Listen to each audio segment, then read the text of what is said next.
കുറേ നാളായി പുഡിങ് കണ്ടിട്ട് ഇതുപോലെ ഉണ്ടാക്കാൻ വേണ്ടിയിട്ട് സമയം കിട്ടാത്തതുകൊണ്ടിട്ടാണ് ഇപ്പോഴാണ് എനിക്ക് സമയം കിട്ടിയത് ഉണ്ടാക്കാനായിട്ട്.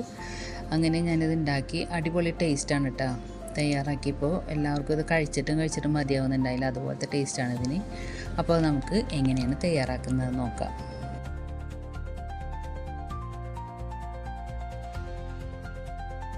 അതിന് വേണ്ടിയിട്ട് 4 ക്യാരറ്റ് മീഡിയം വലുപ്പത്തിലുള്ളത് ആണ് ഞാൻ എടുത്തിരിക്കുന്നത്. അത് കഴുകി വൃത്തിയാക്കി തൊലിയൊക്കെ കളഞ്ഞ് ചെറുതായിട്ട് അരിഞ്ഞെടുത്തിട്ട് അത് ചെറിയൊരു ജാറിലേക്ക് ഇട്ടിട്ട് അത് അരയാൻ ആവശ്യമായിട്ട് 1/4 കപ്പ് പാലും അതിനകത്തേക്ക് ചേർത്തിട്ട് നന്നായിട്ടൊന്ന് നമുക്കത് അരച്ചെടുത്തിട്ട് വരണം. നല്ലതുപോലെ അരഞ്ഞ് കിട്ടിയിട്ടുണ്ട്. ഇനി അതിന് ശേഷം നമുക്കൊരു പാനിലേക്ക് 2 ടേബിൾ സ്പൂണോളം നെയ്യും ഇട്ട് അതൊന്ന് മെൽറ്റായി വരുമ്പോഴത്തേക്കും നമുക്ക് നേരത്തെ അരച്ച് വെച്ചിരിക്കുന്ന ആ ക്യാരറ്റിൻ്റെ കൂട്ട് ഇതിനകത്തേക്കൊന്ന് ഒഴിച്ചു കൊടുക്കുക.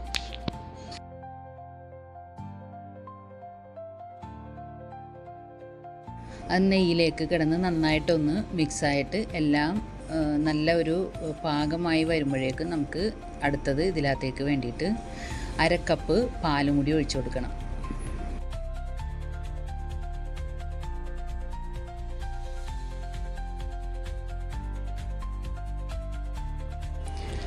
നമുക്കിതിനകത്തേക്ക് ആ പാലങ്ങോട്ട് ഒഴിച്ചു കൊടുത്തിട്ട് അതും നന്നായിട്ടൊന്ന് മിക്സ് ചെയ്തെടുക്കുക. അപ്പോൾ നമ്മുടെ ക്യാരറ്റിൻ്റെ ഒരു റോ ടേസ്റ്റ് ഉണ്ടാവുമല്ലോ, അതൊന്ന് മാറിക്കിട്ടാൻ വേണ്ടിയിട്ടാണ് വീണ്ടും നന്നായിട്ടൊന്ന് ഇളക്കി കൊടുക്കുക.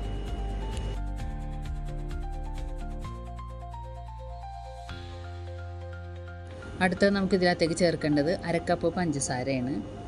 പഞ്ചസാരയും ഇട്ട് അതൊന്ന് ഇളക്കി കൂട്ടിയതിന് ശേഷം നമുക്ക് അടുത്തത് ഇതിനകത്തേക്ക് ഇടേണ്ടത് ഒരു ടീസ്പൂണോളം ഏലക്ക പൊടിച്ചതും പിന്നെ ഒരു നുള്ളു ഉപ്പും കൂടെ ഇതിനകത്തേക്ക് ചേർക്കണം.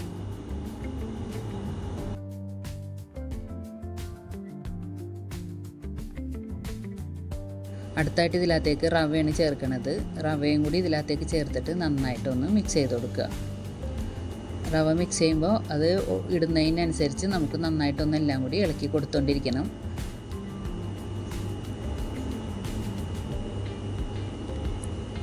നന്നായി അത് ഇളക്കി എല്ലാം കൂടി ഒന്ന് കൂട്ടി യോജിപ്പിച്ചതിന് ശേഷം നമുക്കത് സിമ്മിലിട്ടിട്ട് വേണോട്ട് അത് ചെയ്യാനായിട്ട്. നന്നായിട്ട് ഈ പാനിൽ നിന്ന് വിട്ട് കിട്ടണവരെയും ഇതൊന്ന് ഇളക്കിക്കൊണ്ടിരിക്കണം.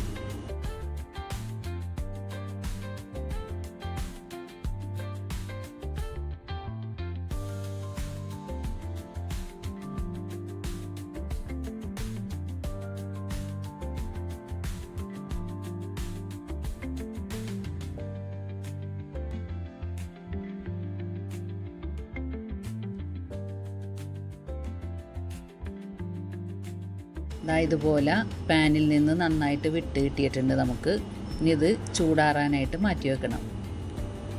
ചൂടാറി കഴിഞ്ഞതിന് ശേഷം നമുക്കിത് ചെറിയ ഉരുളകളാക്കി എടുത്തിട്ട് ഇതുപോലെ തയ്യാറാക്കി വെക്കണം. അത് കഴിഞ്ഞിട്ട് നമുക്കൊരു ഇഡ്ഡലി തട്ടെടുത്ത് അതിനകത്തേക്ക് ഇതെല്ലാം കൂടി ഇട്ടിട്ട് ഒന്ന് ആവിയിൽ വേവിച്ചെടുക്കേണ്ടി വരും.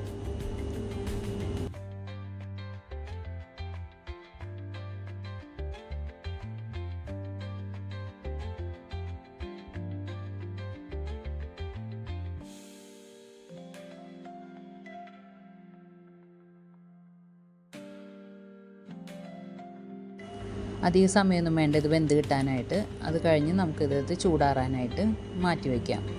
അത് കഴിഞ്ഞിട്ട് നമുക്കൊരു പാൻ വീണ്ടും അടുപ്പിലേക്ക് വെച്ചിട്ട് 1/2 ലിറ്ററോളം പാലെടുത്തിട്ട് നമുക്കൊന്ന് നന്നായിട്ട് തിളപ്പിച്ചെടുക്കുക.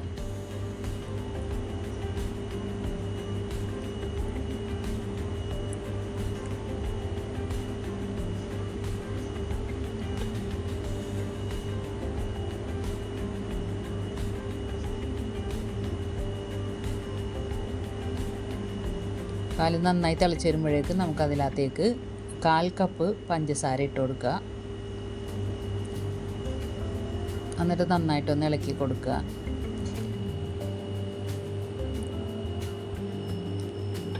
അത് കഴിഞ്ഞിട്ട് പിന്നെ നമുക്ക് ഇതിനകത്തേക്ക് ചേർക്കേണ്ടത് 1/4 കപ്പോളം കണ്ടൻസ്ഡ് മിൽക്കാണ്. അതും കൂടി ഒഴിച്ചു കൊടുക്കുക.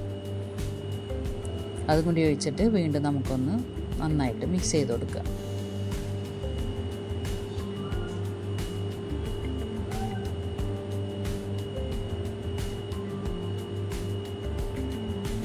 ഇതെല്ലാം കൂടി നന്നായിട്ടൊന്ന് മിക്സ് ചെയ്തതിന് ശേഷം നമുക്ക് അടുത്തത് വേണ്ടതിനകത്തേക്ക് കുറച്ച് ഏലക്ക പൊടിച്ചിട്ട് അതും ഇട്ട് കൊടുക്കുക.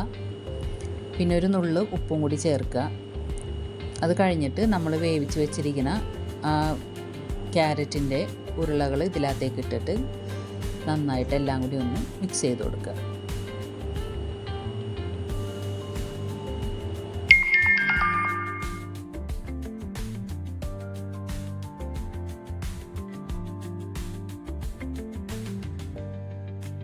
അത് കഴിഞ്ഞിട്ട് നമുക്ക് അതിനകത്തേക്ക് ആവശ്യമുള്ള നട്ട്സും ഒക്കെ ഒന്ന് വിതറിയിട്ടിട്ട് നമുക്ക് കുറച്ച് നേരം ഒന്ന് മൂടി വെച്ചിട്ട് ഒന്ന് വേവിച്ചെടുക്കണം. എന്നുവെച്ചാൽ ക്യാരറ്റും എല്ലാം കൂടി ഒന്ന് ആ പാലിൽ കിടന്നിട്ട് നന്നായിട്ടൊന്ന് കുറുകി വരണം.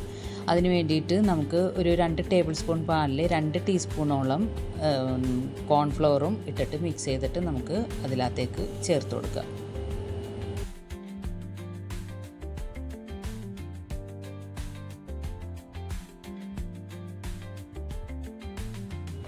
ആ കോൺഫ്ലവറിൻ്റെ മിക്സ് നമുക്ക് ഇതിനകത്തേക്ക് ഇട്ടിട്ട് നന്നായിട്ടൊന്ന് ഇളക്കി കൊടുക്കുക.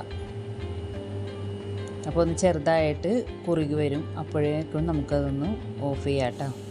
അധികം നേരം പിന്നെ വെച്ചുകൊണ്ടിരിക്കേണ്ട ആവശ്യമില്ല. അപ്പോൾ ശരിക്കും ഒരു പുഡിങ്ങിൻ്റെ ആ ഒരു ലെവലിൽ നമുക്ക് കിട്ടണം. അതിന് വേണ്ടിയിട്ടാണ് അങ്ങനെ ചെയ്യണത്.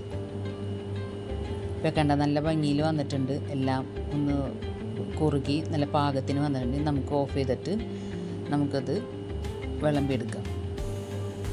ഇതാണ് നല്ല ഭംഗിയിൽ കിട്ടിയിട്ടുണ്ട് എനിക്ക്. പിന്നെ കുറച്ച് നട്ട്സും എല്ലാം ഞാൻ ഇട്ടിട്ടുണ്ട് അതിൽ. അങ്ങനെ അടിപൊളി ക്യാരറ്റിൻ്റെ പുഡിങ് തയ്യാറായിട്ടുണ്ട്. അപ്പോൾ എല്ലാവരും ഒന്ന് ട്രൈ ചെയ്ത് നോക്കാം കേട്ടോ.